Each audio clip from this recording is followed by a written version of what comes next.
Hi there, it's Krystal Lee Moore here, also known as your Home Sweet Home 519 Realtor. Krystal Lee Moore, and I'm here to talk to you about an emergency checklist.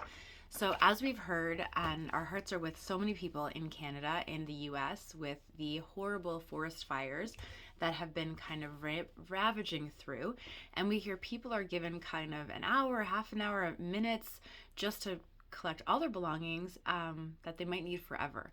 And that's terrifying. So, do you have an emergency kit?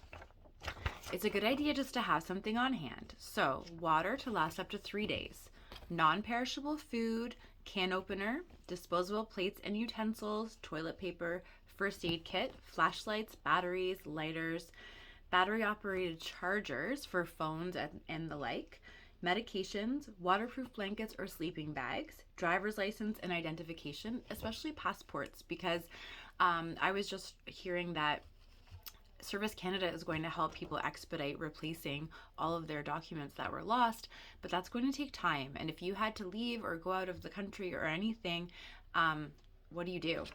And a radio, because a radio is important as well. And then the other thing too is just creating an escape plan. So, do you have an up-to-date escape plan? I don't know if you guys remember in school, but we were always told have an escape plan, map it out. If something happens in the night, what are you doing? Because you're going to be panicked and you won't have a lot of time to think. And then knowing where to go. Like if you do have to leave in the middle of the night, most people would just hop into their cars. But are you living in your car? Like what's the plan? And then vital documents, maybe a waterproof safe, something would be important, or a bank safe, like a security deposit box. That could be a good idea. And checking your insurance coverage. So make sure if something does happen that on top of everything else, you're not then struggling to replace things because you don't have the insurance you thought you did. So that's important. Protect that home sweet home and protect yourselves. If you have any questions about the market, I'm always here to help and I would love to chat. Krystal Lee Moore, your Home Sweet Home 519 Realtor. Have a great day, guys.